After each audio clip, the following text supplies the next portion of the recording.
एक ऐसी जांच एजेंसी जो सरकार की कठपुतली बनके इस्तेमाल की जा रही है, चाहे वो ईडी हो, चाहे वो सीबीआई हो, चाहे वो इनकम टैक्स डिपार्टमेंट हो। सबसे बड़े भ्रष्टाचारों के रिकॉर्ड जो तोड़ने का काम किया है वो तो मोदी सरकार के तहत हुए हैं। राफेल का घोटाला और अभी तो अडानी के पूरे घोटाले पर जो सरकार संसद में बात तक नहीं होने दे रही थी। वो जो फांसीवाद का जंजीर में बंधा हुआ कुत्ता था वो अब हमला कर रहा है। वही जांच वो जी न्यूज़, एबीपी न्यूज़, आज तक, एनडीटीवी, इन तमाम चैनल्स की भी करे। मतलब आप लोग ईडी की जांच पर भरोसा नहीं कर रहे? नहीं, हम किसी भी जांच पर भरोसा नहीं करते। ये जर्नलिस्ट्स को और जो एंटी फैशिस्ट जर्नलिज्म है उसको प्रताड़ित करने का काम है। मेरे साथ खास मेहमान है। अभी जंतर मंतर पर जिस तरह से कल पत्रकारों के यहाँ छापामारी हुई है उसके खिलाफ विरोध प्रदर्शन चल रहा है। क्यों लग रहा है आप लोगों की सरकार गलत कार्रवाई कर रही है? देखिए, सरकार इस वक्त बौखलाई हुई है, एक बौखलाई हुई फांसीवादी सरकार जो कि अपने किसी भी किस्म के विरोध से डरी हुई है, सहमी हुई है, वही इस तरीके की हरकतों को अंजाम दे सकती है। और ये अनायास नहीं है कि न्यूज़ क्लिक जैसे चैनल्स पर या फिर जो तमाम एंटी फैशिस्ट पत्रकार हैं, जर्नलिस्ट्स हैं, जो लगातार सरकार के ख़िलाफ़ लिखते रहे हैं, उनके ख़िलाफ़ जो है यूट्यूब चैनल्स पर प्रोग्राम्स करते रहे हैं और सरकार की नीतियों को एक्सपोज करते रहे हैं, तो सरकार की आंखों में ज़ाहिरा तौर पे ऐसे लोग किरकिरी तो बनेंगे ही। और हमें ये भी समझना पड़ेगा कि इन जनरल फांसीवादी जो सत्ता है उसकी खासियत होती है कि वो ज़ाहिरा तौर पे फ्रीडम ऑफ प्रेस तो देगा नहीं। अगर हमें ऐसी उम्मीद उनसे थी, एक अलग किस्म का फ्रीडम ऑफ प्रेस है। उन लोगों के लिए अंध राष्ट्रवाद फैलाने का फ्रीडम है, दंगा फैलाने का फ्रीडम है, जो कि गोदी मीडिया आजकल कर रहा है। और हम देख रहे हैं कि गोदी मीडिया की जो क्रेडिबिलिटी है ये बहुत नीचे गई है। और अब हम आपस में भी जब बात करते हैं गोदी मीडिया के बारे में, आप किसी कॉमन राह चलते व्यक्ति से भी पूछेंगे वो भी समझ जाएगा कि गोदी मीडिया है क्या, किसके बारे में बात हो रही है। वो चैनल जो सरकार के टुकड़ों पे पल रहे हैं, जो तमाम बड़े बड़े धन्ना सेठों के टुकड़ों पे पल रहे हैं, और इस वक्त वो दूरदर्शन से ज़्यादा स्टेट चैनल्स की भूमिका अदा कर रहे हैं, दंगाइयों की भूमिका अदा कर रहे हैं, अंदर राष्ट्रवादी उन्माद फैलाने की जो भूमिका अदा कर रहे हैं। तो सरकार उनके ज़रिए जो नैरेटिव क्रिएट करना चाह रही थी, एक उसका काउंटर वेट हम देख रहे हैं कि ऐसे जो तमाम पत्रकार हैं और जो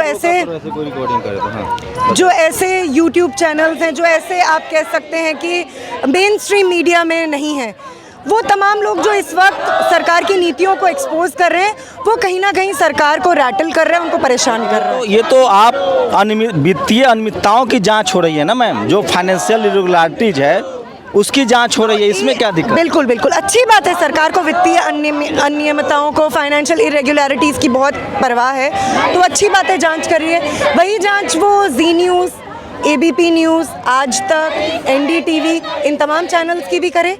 ये चैनल्स क्या अभी इन्होंने फॉरेन फंडिंग को बहाना बनाया है, इन सबको किनारे रखिए। आरएसएस की फंडिंग की जांच करें। क्या आरएसएस को फंड नहीं मिलता है? क्या बजरंग दल को फंड नहीं मिलता है? विश्व हिंदू परिषद तो विश्व हिंदुओं का परिषद है ना, विश्व के हिंदुओं का परिषद है। इनकी तो ब्रांचेस हैं यूएस से लेके यूके से लेकर कनाडा में। आप इनकी फंडिंग की जांच क्यों नहीं करवाते? तो जांच एजेंसी पर आपको भरोसा नहीं है? नहीं है, बिल्कुल नहीं है। एक ऐसी जांच एजेंसी जो सरकार की कठपुतली बनके इस्तेमाल की जा रही है, चाहे वो ईडी हो, चाहे वो सीबीआई हो, चाहे वो इनकम टैक्स डिपार्टमेंट हो, भ्रष्टाचारी सब हैं। ये इस बात से हम ये कहें कि बाकी चुनावबाज पार्टियों के जो लोग हैं वो भ्रष्टाचारी नहीं है, लेकिन अभी जो सबसे बड़े भ्रष्टाचारों के रिकॉर्ड जो तोड़ने का काम किया है वो तो मोदी सरकार के तहत हुए हैं। राफेल का घोटाला और अभी तो अडानी के पूरे घोटाले पर जो सरकार संसद में बात तक नहीं होने दे रही थी, जैसे कि उनके किसी बड़े अजीज़ के बारे में कुछ गलत बोला जा रहा हो, आप उसके बारे में बात नहीं कर रहे हो, जांच तो दूर की बात है। तो अगर आपको फाइनेंशियल इरेगुलरिटीज़ की जांच ही करनी है तो पहले बाकी गोदी मीडिया हाउसेस की फाइनेंशियल इरेगुलरिटीज़ की जांच करें, और सबसे पहले आरएसएस, वीएचपी, बजरंग दल, ये जो तमाम हिंदुओं की नुमाइंदगी करने वाले, गुंडागर्दी करने वाले, जो असली गुंडागर्दी करने वाले आतंकवादी संगठन है, पहले इनकी जांच होनी चाहिए, इनके सारे क्रियाकलापों की जांच होनी चाहिए, इनकी आतंकवादी गतिविधि गतिविधियों की जांच होनी चाहिए और इनकी फंडिंग की जांच होनी चाहिए। आप करते हैं तब हम मानेंगे कि आप निष्पक्ष जांच कर रहे हैं। आप बताइए ना, देखिए सरकार की आलोचना आप कर सकती हैं, सरकार से सब, लेकिन ये इंस्टीट्यूशन जो है, ये संवैधानिक संस्थाएं हैं, इस पर तो भरोसा कीजिए। नहीं नहीं नहीं नहीं, सरकार की कहाँ आलोचना कर सकते हैं? आपको पता ही है जो आईपीसी सीआरपीसी में जो बदलाव आ रहे हैं, अब तो हर चीज़ को, अब ये देखिए सरकार ऑप्टिक्स का गेम बढ़िया खेलती है। अब जैसे इन्होंने कहा कि हम सेडिशन को ख़त्म कर रहे हैं, लेकिन सेडिशन से ज़्यादा खतरनाक एक कानून वो आईपीसी में ला रहे हैं, जिसमें कि आप जो मेरे से भी इंटरव्यू ले रहे हैं और जो मैं बात कर रही हूँ, ये भी सेडिशन माना जाएगा। ये भी भारत की संप्रभुता और उसकी इंटेग्रिटी को चोट पहुंचाने वाला स्टेटमेंट माना जाएगा। जो भी कोई अखबार या कोई भी पीरियोडिकल अगर सरकार की किसी नीति के बारे में क्रिटिकल व्यूज़ रखती है, उसको सेडिशन माना जाएगा, उसको सरकार के खिलाफ स्टेटमेंट माना जाएगा और उसको माना जाएगा कि भारत की सॉवरेनिटी पर हमला है। तो एक ऐसी सरकार अपने खिलाफ किसी भी किस्म की आलोचना को नहीं सुन सकती है और वो इस पॉलिटिक्स का आप कह सकते हो कि डिफरेंशिया स्पेसिफिका, इस पॉलिटिक्स की विशिष्टता है फांसीवादी राजनीति की।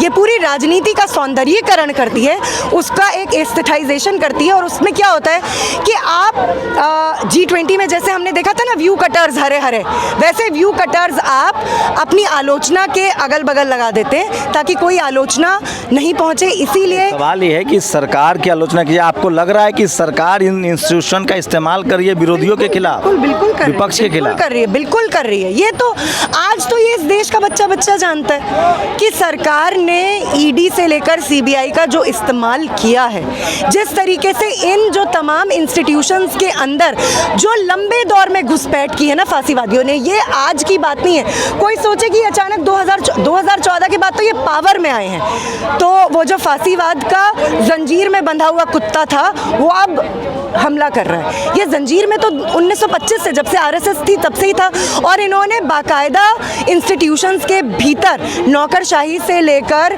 तमाम इस तरीके के सीबीआई हो, ईडी हो, इसके भीतर और जुडिशरी तक में इन्होंने इन्फिल्ट्रेट करके अपने बंदों को बिठाया है। यूनिवर्सिटीज में आरएसएस तो राष्ट्रवादी संगठन, इस देश के एक बड़ा तबका उसके साथ जुड़ा हुआ है। कौन? मैं तो जानना चाहती हूँ कि ये देश का बड़ा तबका कौन है। जाहिरा तौर पे वो अपनी शाखाओं के जरिए मजदूर बस्तियों में, निम्न मध्यम वर्गीय बस्तियों में घुसपैठ कर रहे हैं और ये उनका काम है। लेकिन ये काम जो है पहले प्रगतिशील ताकतें करती थी, ये काम पहले कम्युनिस्ट ताकतें करती थी। उन्होंने ये हिटलर, मुसोलिनी, जिनकी कि ये यहाँ पे वारिस हैं, उन्होंने तो ये काम कम्युनिस्टों से सीखा था। कि हिटलर मुसोलिनी से तुलना करिए आरएसएस की। बिल्कुल बिल्कुल। और ये मैं क्या कर रही हूँ भाई, उनके मुंजे जी मिलकर आए थे, उनके मुंजे जी मुसोलिनी से मिलकर आए थे और पूरा नोट वोट लेकर आए थे और फिर उन्होंने यहाँ पर, इतना राष्ट्रवादी संगठन था लेकिन निक्कर पहनता है, धोती क्यों नहीं? वो कट्टर हिंदुओं का संगठन है, हिंदुओं का संगठन है। ये कट्टर हिंदू कौन है, मैं तो ये जानना चाहती हूँ, ये कट्टर हिंदू कौन है? जो सनातन को मानता है। हाँ वही तो, ये कौन है? ये इसको लगता है, इस सनातनी हिंदू को, इस कट्टर हिंदू को लगता है कि पक्का रोजगार मिल चुका है, लगता है कि उसके बच्चे जो हैं बहुत बढ़िया स्कूल में पढ़ रहे हैं, बहुत बढ़िया पढ़ाई लिखाई कर रहे हैं और उनको बहुत बढ़िया पोषण भी मिल रहा है। ये कट्टर हिंदू का पूरा शिगुफा आपको क्या लग रहा है? इनको देखिए, अगर आरएसएस बीजेपी को हिंदुओं से उनको इतना ही लगाव है तो ये सारे हिंदुओं को पक्का रोजगार क्यों नहीं दे देते हैं? ये देखिए इनकी प्रॉब्लम ये क्या है। ये चाहे वो रोजगार का मसला हो, चाहे वो हमें धर्म की आज़ादी तो है ना, धर्म हमारा संविधान हमें फंडामेंटल राइट्स देता है, हम किसी धर्म को मान सकते हैं, किसी धर्म को नहीं भी मान सकते हैं। हाँ। आप धर्म को माने नहीं, ये आपका निजी मसला है। तो आपका हिंदुओं पर सवाल उठाना कितना जायज़? सुनिए, इसमें दो बातें हैं। ये तो हमारे संविधान में भी कई इस तरीके के झोल है ना। अब सेक्युलर स्टेट क्या होता है? सेक्युलर स्टेट वो स्टेट होता है जो जिस स्टेट के तहत राजनीति का, सोशल लाइफ का, रिलीजन से कोई लेना देना ना हो। रिलीजन आप अपने घर में करो, आप किस बात को मानते हो? मैं किसी धर्म को नहीं मानती हूँ, ये मेरी आज़ादी है। आप धर्म को मानते हो, ये आपकी आज़ादी है, लेकिन ये आपका निजी मसला है। इसमें राज्य क्या कर रहा है, इसमें स्टेट क्या कर रहा है, और ये हमें भूलना नहीं चाहिए। मोदी जी तो बिल्कुल सेकुलर आदमी है। कितने सेकुलर आदमी है? मस्जिद भी जाते हैं, मंदिर भी जाते हैं, गुरुद्वारा भी जाते हैं, गिरजाघर भी जाते हैं। मैंने तो उनको खैर राम मंदिर का शिलान्यास ही करते हुए देखा है। बाकी चुनाव के वक्त तो हर कोई जो है टेम्पल हॉपिंग भी करता है, मॉस्क हॉपिंग भी करता है, लेकिन आज ये बात दिन के उजाले की तरह साफ है कि इन्होंने हिंदुओं का नाम लेकर इस देश में जिस किस्म का माहौल पैदा किया है उसमें भाई भाई का दुश्मन हो गया है। हमें इनकी लेकिन ईडी का आरोप है कि विदेश चीन से फंडिंग ली गई है न्यूज क्लिक में, इसलिए इसकी हम जांच कर रहे हैं। बहुत ही अच्छी बात आरएसएस वालों ने और बीजेपी वालों ने कही है, लेकिन अडानी जी के जो इन्वेस्टमेंट्स हैं चाइना में, इतने राष्ट्रवादी संगठन हैं, उन इन्वेस्टमेंट्स को बंद क्यों नहीं कर देते? और पाकिस्तान में अंबानी जी के फंडिंग है, बुरा इन्वेस्टमेंट है पाकिस्तान का। जब पाकिस्तान के साथ हमारे बायलैटरल रिलेशंस एकदम लो थे, जब कल्चरल एक्सचेंज नहीं हो रहा था, मैच नहीं खेले जा रहे थे, तब भी अंबानी जी का वहाँ पर निवेश था। ये देशद्रोह नहीं है? मतलब आप लोग ईडी की जांच पर भरोसा नहीं कर रहे? नहीं, हम किसी भी जांच पर भरोसा नहीं करते। ये जर्नलिस्ट्स को और जो एंटी फैशिस्ट जर्नलिज्म है उसको प्रताड़ित करने का काम है। कोई ताज्जुब की बात नहीं है, कल आपके यहाँ भी छापा पड़ सकता है। आप आज ये इंटरव्यू ले रहे हैं, कुछ पता नहीं है कि कल आप ही के यहाँ छापा पड़ जाए। लेकिन ये गोदी मीडिया के बरक्स जो एक ऑल्टरनेटिव मीडिया, ज़ाहिर तौर पर वो कोई जनता के दम पे खड़ा किया गया। हाई कोर्ट सुप्रीम कोर्ट है ना मैम, जुडिशरी। अगर हमारे यहाँ कोई कल छापा मार दे, अरेस्ट कर ले, तो हाई कोर्ट है, सुप्रीम कोर्ट है, लोअर कोर्ट है। सुप्रीम कोर्ट को सुओ मोटो कॉग्निजेंस ले लेना चाहिए था, अभी तक क्यों नहीं लिया? आप यूएपीए जैसी संगीन धारा, अभी आप फंडिंग की जांच करो तो इसमें यूएपीए कहाँ से है? अभी तो वो बता भी नहीं रहे ना कि क्या मसला है, पूरा मसला तो बता नहीं रहे। तो अगर बीजेपी के सांसद ने पार्लियामेंट में कहा था कि 38 करोड़ की फंडिंग हुई है न्यूज क्लिक को चाइना से। बीजेपी के सांसद ने तो और भी बड़े सारे क्लेम्स किए थे, जैसे अभी उन्होंने नई संसद भवन में मुसलमानों को, जो दानिश अली थे बीएसपी के, उनको लेकर भी बहुत सारे संसदीय शब्दावली का इस्तेमाल किया था। उन्होंने तो बहुत सारी बातें और भी की थी। हमारा सबसे बड़ा वो है, आपको फंडिंग की जांच करनी है, बिल्कुल करिए, लेकिन सबसे पहले आप आरएसएस, वीएचपी, बजरंग दल की फंडिंग की जांच कीजिए। आप अंबानी और अडानी के जो पाकिस्तान और चाइना में इन्वेस्टमेंट है उस पर आप तत्काल रोक लगाइए, क्योंकि अगर आप इतने बड़े राष्ट्रभक्त हैं तो आप अपने जिगरी दोस्त को इतना तो कह सकते हैं। अरे ये सब संगठन राष्ट्रवादी है। आप लगता है टीवी नहीं देखती हैं, अखबार नहीं पढ़ती? गोदी मीडिया मैंने, देखिए मैं तो गोदी मीडिया मैंने 2014 में ही एक शपथ ले ली थी।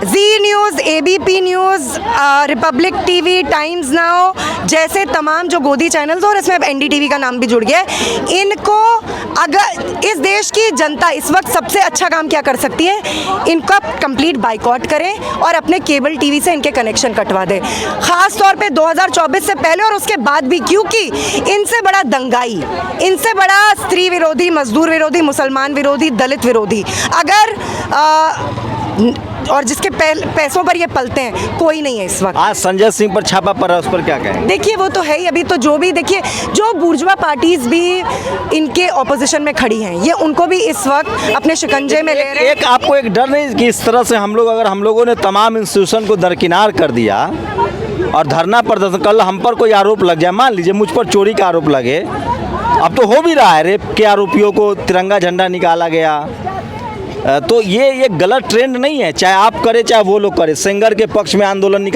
रैली की गई, आरोपी को कम से कम ट्रायल में जाने दीजिए। बिल्कुल। High court, supreme court, lower court तय करेगा, यहाँ जुडिशियरी सिस्टम है, अगर वो निर्दोष हो गया तो ठीक है, कम से कम आरोप लग रहा है ट्रायल में जाए। लेकिन इस तरह से ये तो पता चला बनाना रिपब्लिक हो जाएगा, जिस पर आरोप लगेगा, जिसके पास लोग है वो धरना प्रदर्शन शुरू कर देगा। अभी देखिए, अभी क्या बोल रहे थे कि ये जो मॉब जाते हैं, जो लिंचिंग करते हैं, वो फ्रिंज एलिमेंट्स है, बीजेपी वाले यही दावा करते थे। आज तो फ्रिंज एलिमेंट नई संसद भवन के भीतर जाकर रमेश बिधूड़ी, वो इतना बड़ा दंगाई आदमी है, हाँ आरएसएस का इतना बड़ा वो राष्ट्रवादी भक्त है, ये कौन नहीं जानता है। जब संसद के भीतर, पहले भी संसद में तो क्या नहीं होता था, लेकिन अब संसद के भीतर अगर आप खुलेआम ये बोल सकते हैं और संसद के स्पीकर कहते हैं प्लीज़ आप ऐसा ना बोले, मैं स्ट्रिक्ट एक्शन लूँगा, मैं स्ट्रिक्ट एक्शन लूँगा। अरे उनको सस्पेंड करो, पार्टी से सस्पेंड करो, तुम इतने बड़े राष्ट्रभक्त बनते हो। असली बात क्या है? असली बात ये है कि तमाम इन्होंने इंस्टीट्यूशंस को लॉन्ग रन में कॉम्प्रोमाइज़ कर दिया है।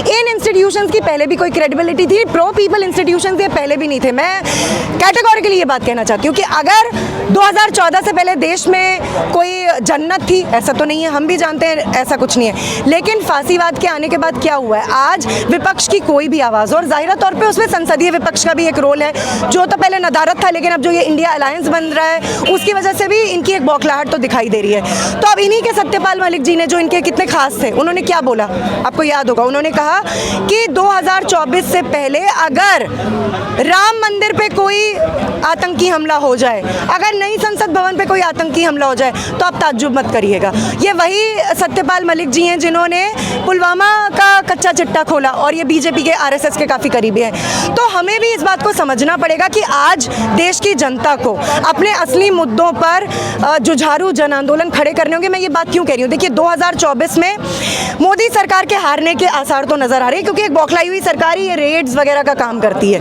ये कोई और नहीं करता है। लेकिन जो भी सरकार आएगी वो जनता के उन रियल इश्यूज पर एक्ट करे, इसके लिए ज़रूरी है कि आज से ही हम ऐसे जुझारू व्यापक जन आंदोलन खड़े करें जो जनता के रोजगार से जुड़े हुए, महंगाई से जुड़े हुए, भ्रष्टाचार और जो सांप्रदायिकता का ये जो जहर फैलाया जा रहा है, इनसे जुड़े हुए मसलों पर एकजुट हो, और जो आए उस पर हम दबाव बनाए कि अब तुम एक्ट करो हमारे फेवर में।